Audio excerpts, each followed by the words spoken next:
আসসালামু আলাইকুম। Hello viewers, সুপ্রিয় শিক্ষার্থী বন্ধুরা, আশা করি সবাই ভালো আছো।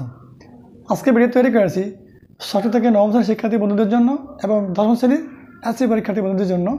সাথে কিছু কথা বলবো যারা বর্তমানে এসএসসি পরীক্ষার্থী আছো। প্রিয় শিক্ষার্থী বন্ধুরা, তোমরা জানো আমাদের দেশের বর্তমান পরিস্থিতির কারণে শিক্ষা প্রতিষ্ঠান এখনও বন্ধ আছে। যদিও আজকে রোববার এই বিষয়ে মন্ত্রণালয়ে একটা আলোচনার কথা ছিল, ওই আলোচনা হয় না।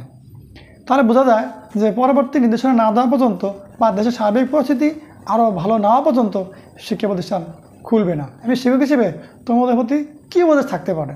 তোমাদের প্রতি উপদেশ হলো, যারা বর্তমানে ষষ্ঠ থেকে নবম শ্রেণীর শিক্ষার্থী আছো, বাকি যে পরীক্ষাগুলো আছে ওই পরীক্ষার সিলেবাস ধরে ভালোভাবে এখন পড়ালেখা করো, কারণ এই রেজাল্টটা তো আমরা নৈপুণ্য অ্যাপসে আপলোড দিব।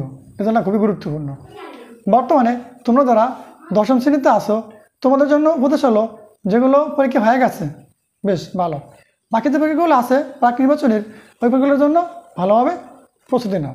তোমরা যারা এসএসসি পরীক্ষার্থী আসো, বাকি পরীক্ষাগুলোর জন্য বাসায় বসে বসে সুন্দর করে রিভিশন দিতে থাকো। আশা করি তোমাদের জন্য ভালো কিছু সময় অপেক্ষা করতেছে। পরিবেশ ভালো হলেই শিক্ষা প্রতিষ্ঠান খুলে দেওয়া হবে।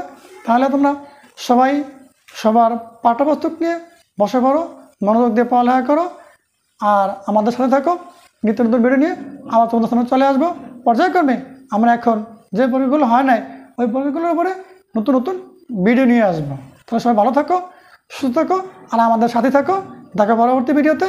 আর নতুন কোনো আপডেট আসা মাত্রই তোমাদেরকে জানিয়ে দেওয়া হবে। ঠিক আছে? ওকে, ভালো থাকো। আল্লাহ হাফেজ।